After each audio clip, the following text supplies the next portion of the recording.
우리 옆에 누군가 인사할까요? 사랑합니다. 감사합니다. 당신을 축복합니다. 당신은 축복의 통로입니다. 나도 축복의 통로입니다. 자기 이름 맞으시고요. 시작. 축복의 통로입니다. 네. 지금까지 성가대원이 쭉 찬양해 오셨는데 오늘은 왠지 처음에 첫 소절을 시작하는데 가슴이 뭉클하기도 하고 전율이 느껴지는 그러한 은혜의 찬양이었습니다. 물론 지난번에도 다 잘해왔습니다. 근데 오늘따라 더 제 마음에 다가온 것이 왜 그런지 모르겠습니다. 왜 그런지 모르겠지만 하나님의 사랑이 느껴지는, 그리고 하나님의 은혜가 느껴지는 그러한 우리의 신앙생활이 되어갈 줄 믿습니다. 오늘 저는 여러분과 함께 마가복음 1장 1절에서 8절의 말씀으로 복음으로의 초대, 이러한 제목으로 하나님의 말씀을 전하겠습니다. 마가복음은 AD 65년, 그러니까 예수님이 탄생하신 이후에 그 기점으로 해서 65년경 마가가 기록했습니다. 마가는 바나바의 조카였습니다. 그는 부자였죠. 후에 베드로의 동역자가 되어 하나님의 역사를 섬겼습니다. 당시 성도들은 네로의 박해 때문에 많은 고난을 받았습니다. 신앙의 회의에 빠진 자도 있었습니다. 마가는 예수님도 얼마나 많은 고난을 받았을까 라고 생각했습니다. 그러나 예수님은 십자가에 죽으시고 부활하신 하나님의 아들이심을 마가복음을 통해서 마가는 증거하고 있습니다. 마가복음의 전반부에는 예수님의 기적을 많이 기록하고 있습니다. 이로써 예수님이 신적인 권세를 가진 하나님의 아들이심을 강조하고 있는 것이죠. 후반부는 예수님의 낮아심과 고난을 주로 기록하고 있는데, 예수님은 전능하신 하나님의 아들로서 많은 기적을 행하셨지만 사람들 위해 군림하지 않았습니다. 마가복음은 16장으로서 680절로서 복음서 중에 가장 짧다고 할 수 있습니다. 마태복음이 유대인을 향한 복음이었고, 또 누가복음이 헬라인, 또 요한복음이 모든 사람을 위한 복음이라면 마가복음은 바로 로마 사람을 위한 그러한 복음서입니다. 마가복음은 바로 로마에 있는 수많은 그러한 신들이 있습니다. 그래서 우리는 가끔 설교를 통해서 아니면 학교를 통해서 로마의 신화라는 이야기를 많이 듣습니다. 그래서 로마 신화에 누가 어쩌고 하면서 많은 수많은 헤아릴 수 없는 그런 신들이 있는데, 그러한 신들을 섬기는 이 로마 사람들에게는 예수님에 대해서 이분이 하나님의 아들이시다라고 이렇게 이야기한다면, 그리고 유대인의 조상 아브라함의 자손, 다윗의 자손, 예수 그리스도 계보라라고 하면 이것을 도저히 이해할 수 없습니다. 나와 전혀 상관없는, 나와 문화와 전혀 상관없는 그러한 가운데 복을 전한다면 그들이 이해할 수 없는 거죠.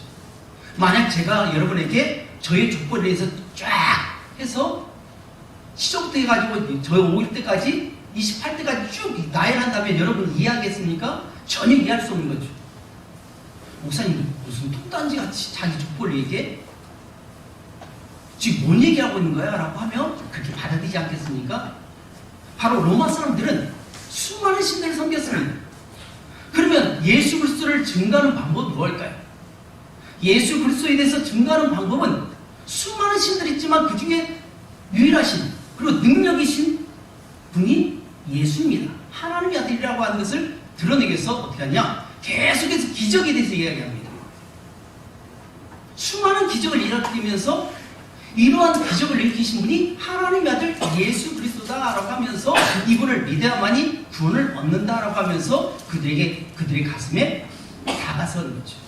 마치 오늘 찬양을 오랫동안 해왔지만 갑자기 오늘 저에게 느닷없이 폭포수처럼 다가오는 이 찬양이 들려드시지, 그동안은 들려지지 않았던 그런 복음들이 이 마가복음을 통해서 로마인에게 복음을 선포했을 때 강팍해 있던, 그리고 우상을 숭배했던, 하나님을 알지 못했던 그 사람들이 예수 그리스도를 영접할 수 있도록 그들에게 접촉점이 곧, 그리고 단도직입적으로 이 이야기를 합니다. 그러니까 구구절절 헬라를 위한 복음을 전한 이 누가복음처럼 서론, 본론, 결론에서 쭉 나열할 필요가 없다는 겁니다. 즉각적으로 보여주는 것입니다. 기적을 통해서 보여주는 것입니다. 그래서 이분이 바로 하나님의 아들이다, 그분이 하나님이시다라고 하는 것을 증거하고 있는 것이 바로 마가복음이라는 거죠. 마가복음의 핵심의 구절은 뭘까요? 마가복음의 핵심 구절은 바로 마가복음 10장 45절입니다. 이 말씀이 어떤 말씀일까요? 인자가 온 것은 섬김을 받으려 함이 아니라 도리어 섬기려 하고 자기 목숨을 많은 사람의 대속물로 주려 함이니라. 바로 예수님께서 오신 것은 뭘 때문에 오셨느냐? 섬기러 오셨다는 겁니다. 당시 수많은 사람들은 섬김을 받으려고 합니다. 오늘 저도 우리도 모두가 섬김을 받으려고 합니다. 교회 왔을 때 섬김을 받지 못하면 이 교회 참 이상한 교회네? 왜 나를 모른 체 하지? 왜 나에게 관심이 없지? 하면서 괜히 서운한 마음이 든 거죠. 손님을 초대했는데 원체만치 한다면 어떻게 합니까? 별로 관심이 없겠죠. 근데 누군가가 굽신거리면서 어서오세요, 이 자리에 앉으세요 하면서 값진 그러한 맛있는 음식을 대접하면서 섬기면 어떻게 합니까? 그래, 맞아, 이 교회야, 내가 이 교회에서 정착해야지, 이런 마음 갖고 하지 않겠습니까? 이런 성격을 바꾸지 않는 것이 우리의 본심이라는 겁니다. 왜냐하면 우리 마음속에는 끊임없이 왕이 되려고 하는, 우리가 주인 되려고 하는 그러한 모습들이 있다는 겁니다. 그래서 우리는 끊임없이 예수님의 성품을 닮아가는 뭐냐? 예수님을 따라가는 건 뭐냐? 우리는 주인 행사한다는 것이 아닙니다. 우리는 주인이 아니라 우리는 주님처럼 겸손히 섬기는 자세로 나간다고 마가복음은 이야기하고 있다는 거죠. 근데 이 섬김이 왜 섬기느냐? 그냥 어떠한 내가 무언가를 얻기 위해서 알랑거리는 그러한 섬김이냐? 아니란 겁니다.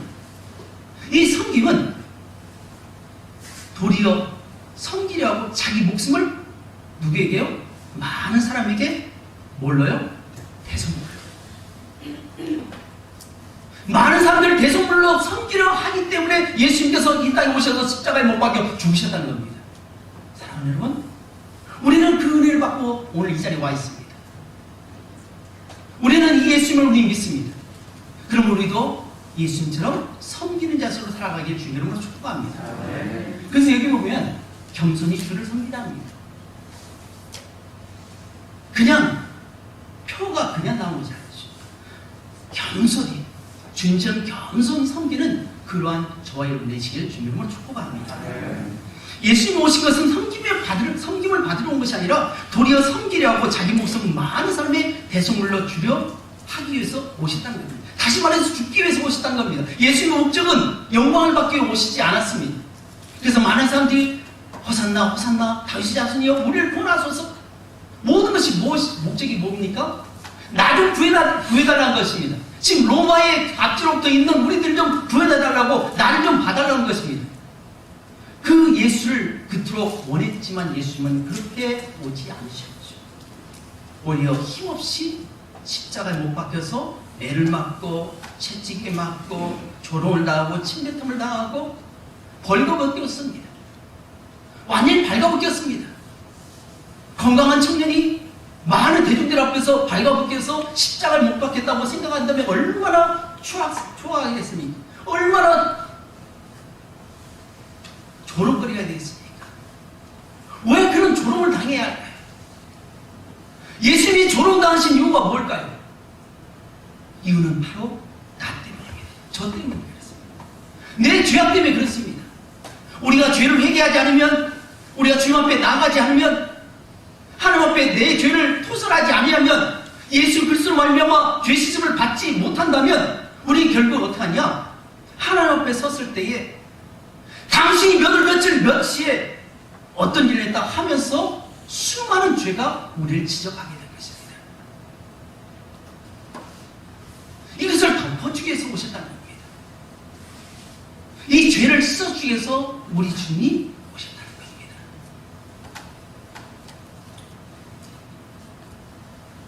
그러나 예수님의 죽음으로 끝난 것이 아니었다는 겁니다.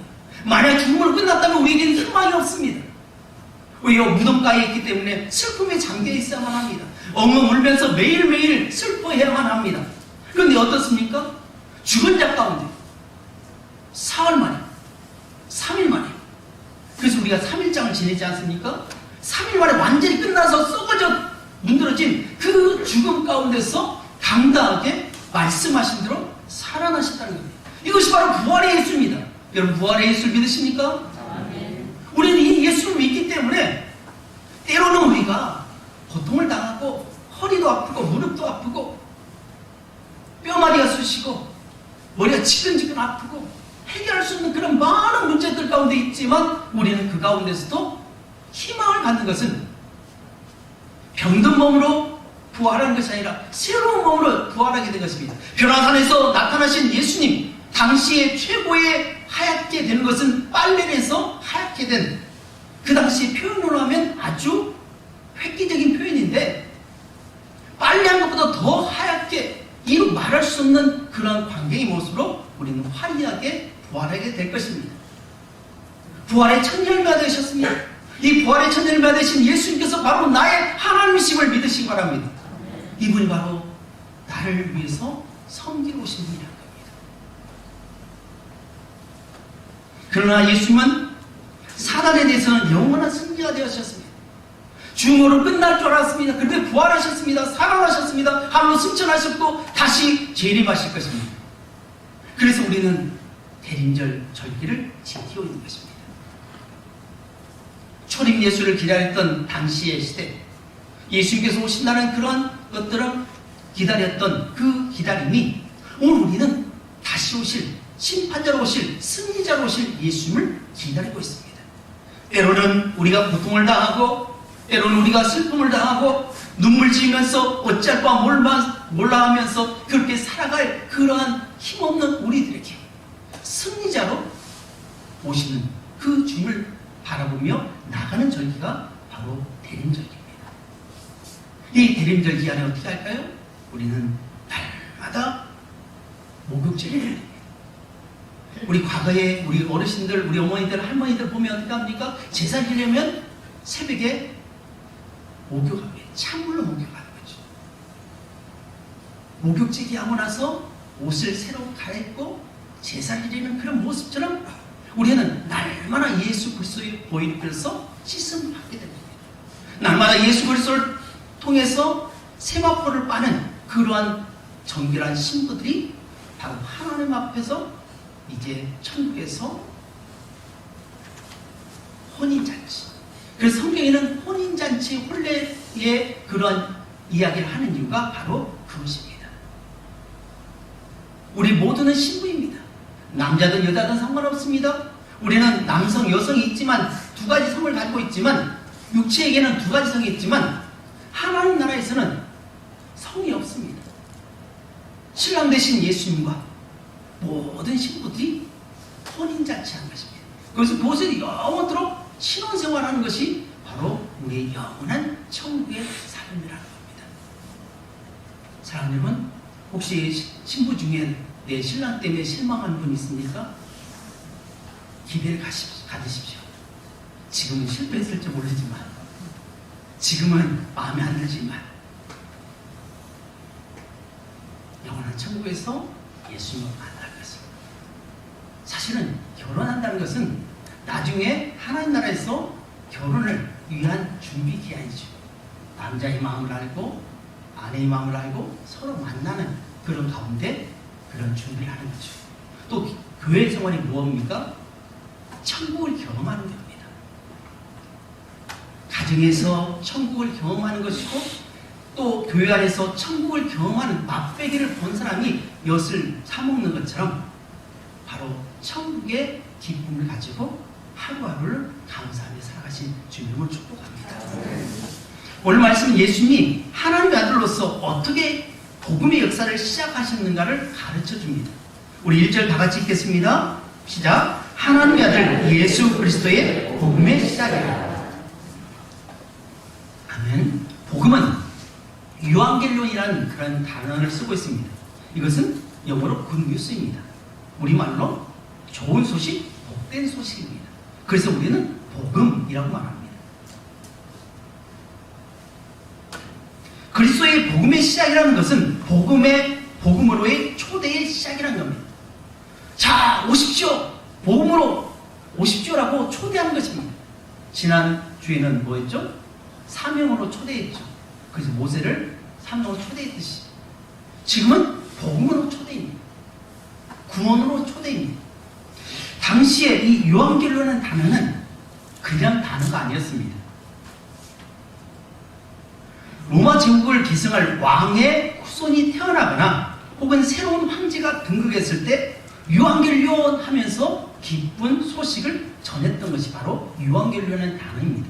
그러니까 유앙겔리온이라는 단어가 그냥 생뚱맞게 태어난 것이 아니라 그 시대에 쓰는 용어 중에 황제에게 드리는 새로운 왕위를 계승할 사람에게 오는 그 사람에게 올렸던 그 유앙겔리온, 이 기쁜 소식이 바로 예수 그리스도의 복음으로 시작했습니다.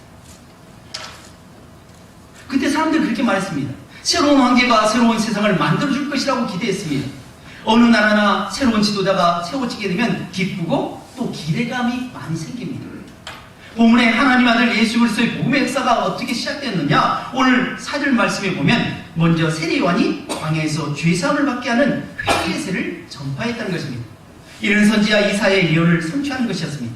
우리 다 같이 2절 3절 함께 봉독하겠습니다. 시작. 선지자 이사야의 글에 보라, 내가 내 사자를 내 앞에 보내노니 그가 내 길을 준비하리라. 광야에서 외치는 자의 소리가 있어 이르되 너희는 주의 길을 준비하라. 그의 오실 길을 걷게 하라. 기록된 것과 같이. 아멘. 이는 이사야 40장 3절 말씀을 성취하신 것인데, 이사야 40장 1절에는 이렇게 말씀하고 있습니다. 너희 하나님이 이르시되 너희는 위로하라. 내 백성을 위로하라. 너희는 예루살렘의 마음에 닿도록 말하며 그것에게 외치라. 그 노예의 때가 끝났고 그 죄악이 사함을 받았느니라. 그의 모든 죄로 말미암아 여호와의 손에서 벌을 배나 받았느니라. 할지니라 하시니라.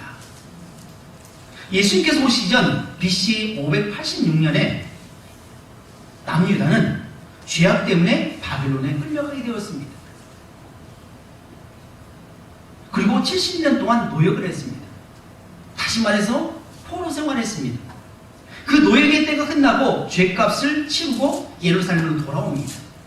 얼마나 기쁘겠습니까? 우리나라도 8.15 광복이 있었을 때 대한민국 만세, 대한독립 만세 하면서 얼마나 그렇게 기뻐했습니까?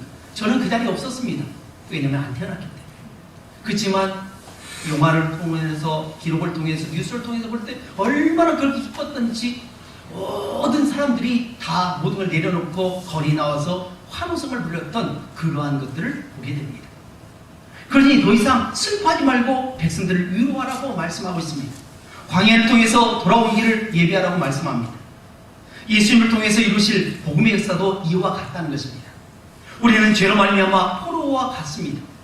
내 힘으로는 도저히 죄의 세력에서 빠져나올 수 없는 그러한 죄악 중에 죄악 가운데 우리는 빠져 있습니다. 무기력하고 추하고 비참한 삶을 살아왔습니다. 그런데 하나님 아들 예수님이 오셔서 우리를 보내주십니다. 잃어버린 하나님의 영상을 회복시켜 주십니다. 하나님 나라를 선물로 주십니다. 이것이 바로 복음이라는 겁니다. 죄를 범하고 감옥에 갇힌 자에게 아무리 많은 돈을 준들, 최고급 선물을 한들, 우리 아이들에게 스마트폰 최고급 프리미엄 핸드폰을 준들 기쁨이 있겠습니까? 복음은 무엇일까요? 복음은 감옥에서 나온 거죠. 거기에서 해방된 것이 최고의 기쁜 소식이죠. 아픈 사람에게 최고의 복음은 무엇입니까? 약입니다. 치료입니다. 어떤 약을 먹고 치료됐다, 그것이 최고의 복음입니다. 단순히 들리지 않습니다. 오직 그것만이 최고의 것입니다. 다시 말해서 필요한 사람에게 필요한 것을 주는 건데, 죄인에게 필요한 것은 뭡니까? 자유입니다. 돈이 아닙니다. 권력이 아닙니다. 명예가 아닙니다. 어떤 지위가 아닙니다. 바로 해방입니다. 다윗은 시편 32편 1절에 4절에 다음과 같이 말씀하고 있습니다. 허물의 사함을 받고 자신의 죄가 가려진 자는 복이 있도다. 마음에 간사함이 없고 여호와께 정죄를 당하지 아니하는 자는 복이 있도다. 내가 입을 열지 아니할 때에 종일 신음함으로 내 뼈가 쇠하였도다. 주의 손이 주야로 나를 누르시오니 내 진액이 빠져서 여름 가뭄에 마름같이 되었도다. 이렇게 고백했습니다. 당시 다윗은 당대 최고의 권력자였습니다. 그는 그의 신하 우리아의 아내를 탐했습니다. 전쟁 이후에 왕궁으로 불러내어서 전쟁 이후에 왕궁에 머물러 있던 다윗은 늦잠을 자고 일어나서 옥상에 올라가서 바람을 쐬다가 그만 목욕하는 여인 바세바를 발견하게 된 것입니다. 그리고 그녀를 데려다가 동침했습니다. 10계명 중에 7계명이 뭘까요? 7계명 가늠하지 말라. 10번째 계명이 내 이웃의 집을 탐하지 말라. 6계명이 살인하지 말라. 이 세 개의 계명을 다 한 번에 다 저질러 버렸습니다. 바세바는 우리아의 아내이지 다윗의 아내가 아닙니다. 아무리 당대 최고의 권력자라 할지라도 우리아의 아내를 탐하면 안 되는데 다윗은 욕심을 부렸습니다. 결국 어떻게 되었습니까? 다윗은 우리아의 아내와 동침만 물론이요 그만 잉태시키고 말았습니다. 그것을 감추기 위해서 우리아를 전쟁터에서 불러다가 알리바이를 만들어냈지만 생각한 대로 잘 안 됩니다. 그러니까 어떻게 했냐? 결국 우리아를 전쟁터에서 죽이고 말았습니다. 그리고 그 아내를 빼앗았습니다. 다윗은 탐욕과 간음, 살인과 속임수의 범죄를 행하고 나서 그 죄악의 결과인 아기가 태어났음에도 불구하고 모든 것을 은폐하고 아무렇지도 않게 무려 1년 동안을 생활했습니다. 그의 마음이 편했을까요? 얼마나 불안했겠습니까? 요즘 미투 운동이 많이 일어나잖아요. 미투 운동 때 어떻게 합니까? 몇 년 전에 누가 나에게 이런 죄를 범했습니다 라고 방송에 투서를 할 때 어떻게 합니까? 아니라고. 나 그런 일 없다고. 절대 그런 일 없다고. 그걸 법적 대응을 하는 것이 요즘 추세인데 당시에 마음속에 얼마나 많은 그러한 고통 가운데 살았습니까? 다윗이 바로 그걸 말하고 있습니다. 내가 토설하기 전에, 내가 죄를 고백하기 전에 남들은 알지 못했지만 그는 꿈을 꾸고도 번쩍번쩍 놀랄 정도로 그렇게 놀랬던 그 심정을 고백하고 있다는 거죠. 그는 완전 범죄를 기대하면서 태연하게 지내고 있었습니다. 그때 하나님께서 나단 선지자를 그에게 보내셨습니다. 한 비유의 이야기를 합니다. 수많은 양과 소를 소유하고 부족함이 없는 부자와 가진 것이라고는 작은 암양 새끼 하나뿐이며 그것으로 딸처럼 여겼던 가난한 사람 사이에서 일어난 불의의 강탈 사건이 지금 그의 영토에서 발생했음을 왕에게 판결을 요구하는 거죠. 나단 선지자의 어린 양 비유 얘기를 오래했던 이 다윗 어떻게 했습니까? 그 사람은 당장에 죽어야 하면서 죽기 전에 그 새끼 양의 4배나 갚아줘야 한다고 하면서 그에게 분노를 퍼부었습니다. 그때 나단의 입에서 나온 말은 뭡니까? 당신이 바로 그거다. 당신이 바로 그 사람이다. 라고 하면서 그 말하자 그 자리에서 꼬꾸라집니다. 왜 꼬꾸라졌을까요? 숨겨왔던 것이 들통이 나버린 겁니다. 하나님 앞에서 들통이 난 것입니다. 그러니까 그 자리에서 꼬꾸라져 버렸습니다. 다윗이 위대함은 바로 여기 있습니다. 죄를 지적했을 때 거기에 대해서 반발하지 않습니다. 법적 대응을 강하게 하지 않습니다. 그 앞에서 무릎 꿇고 눈물로 토해하며 회개했던 그 회개, 그 회개가 다윗에게 하게 하는 위대한 다윗으로 만들어졌던 것입니다. 나단의 책망을 들은 다윗은 자신의 죄악을 깨닫고 범죄를 인정하고 회개합니다. 내가 하나님께 범죄하였습니다 라고 하면서 통에 자복한 것이 바로 다윗의 회개기도입니다. 하나님의 심판의 손이 목을 조르고 있었던 것 같았습니다. 그때는 왕이라는 타이틀이 전혀 위로가 되지 않습니다. 왕이고 뭐고 필요 없습니다. 제발 허물이 사함을 받았으면 이 죄가 좀 사함을 받았으면 좋겠다는 그 심정이 다윗의 심정인데 모든 명예와 타이틀, 부를 다 잃어버린다 할지라도 죄만 지워진다면 더 이상 바랄 것이 없겠다라고 하는 다윗의 심정이 바로 바로 죄인의 심정이다. 사랑하는 성도 여러분, 사람을 가장 비참하게 만든 건 뭐냐? 다른 것이 아닙니다. 돈이 비참하게 만든 것이 아닙니다. 바로 죄가 사람을 비참하게 만듭니다. 이런 비참함 가운데 있는 우리에게 하나님의 아들 예수님이 오셔서 우리를 위해서 십자가에 죽으시고 보혈을 흘려주셨습니다. 이로써 우리의 죄를 깨끗이 맑게 씻어주셨습니다. 죄의 목록을 다 말소해 주셨습니다. 그래서 예수님께서 처음 오셨을 때 뭐라고 말씀하십니까? 요한이 뭐라고 말씀하십니까? 회개하라. 뭐가 가까웠다? 천국이 가까웠다. 천국이 가까웠는데 그 가까운 천국에 들어갈 수 있는 길이 뭡니까? 회개입니다. 오늘날 너무나 많은 교회들이 이 회개를 외치지 않습니다. 이 회개를 외치면 삿대질을 합니다. 거부합니다. 귀를 닫아버립니다. 아닙니다. 회개 없는 복음은 없습니다. 가장 먼저 회개입니다. 그래서 회개하라. 천국이 가까운 일을 말합니다. 지금 곧 죽어가는데 목숨이 위태위태한데 산소호흡기를 꽂는 것이 아니라 그냥 주사 한 방 놓고 그냥 빨간 약 발라주고 밴다나 붙여주고 나가라는 것입니다. 우리 신앙생활이 이렇다는 겁니다. 저희의 신앙생활이 이렇다는 겁니다. 우리의 죄를 회개하지 않고 하나님 앞에 자복하지 않고 그저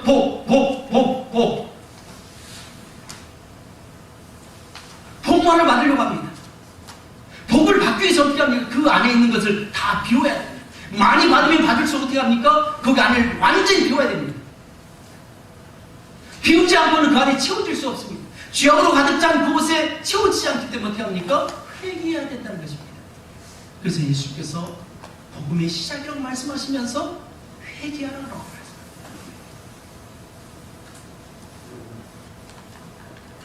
세리와는 본래 제사장의 아들이었지만 성전에서 평안하게 살지 않았습니다. 험한 광야로 뛰어나가서 낙타털 옷을 입고 허리에 가죽띠를 띠고 메뚜기와 석청을 먹었습니다. 춥고 배고픈 광야로 나가서 절제하고 경건한 삶을 살았습니다. 왜 세리요한이 이런 모습으로 왔습니까? 바로 승천했던 하늘 올라갔던 불백을 타고 올라갔던 그 엘리야의 모습으로 새로운 사람이 오게 되는데 그가 바로 세리요한이었고 세리요한이 바로 예수님의 길을 예비하는 사람이었다. 사랑하는 여러분, 복음의 시작은 복음으로 촉되는 무엇부터 시작되느냐? 내 죄를 회개하는 겁니다. 세례는 뭐냐? 죄악된 삶을 다 벗어 던지고 요단강을 건너서 새로운 곳으로 넘어가서 더 이상 넘어올 수 없는, 홍해를 건너서 더 이상 넘어올 수 없는 것을 이야기합니다. 옛날 과거의 삶을 지나갔습니다. 이제는 새롭게 되었습니다.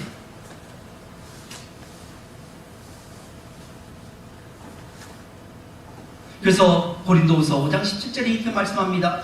그런즉 누구든지 그리스도 안에 있으면 새로운 피조물이라. 이전 것은 지나갔으니 보라 새 것이 되었다라고 말씀합니다. 사랑하는 여러분, 저는 이 시간에 여러분과 함께 회개 기도를 드리기 원합니다.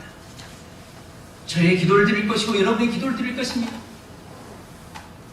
대림절 두 번째 주일을 우리는 복음의 말씀 앞에 내놓아야 됩니다. 우리의 죄악된 삶을 회개하는 역사가 있기를 소원합니다. 남을 미워하는 일이 있습니까? 남을 함부로 판단하는 일이 있습니까? 정죄하는 일이 있습니까? 내 힘만으로 인생을 살아가려고 했던 그런 것들이 있지 않습니까? 하나님 없이도 내 힘으로 살아가려고 하는 돈이 최고라고 여기며 물질 만능주의의 삶으로 살아갔던 그런 우리의 모습은 있지 않습니까? 이것을 숨기려 하지 말고 복음 앞에 내어놓으시길 주님으로 축복합니다. 이것이 바로 복음으로의 초대입니다. 복음은 회개 없이 이루어지지 않습니다. 이 시간 눈을 감고 함께 기도하겠습니다.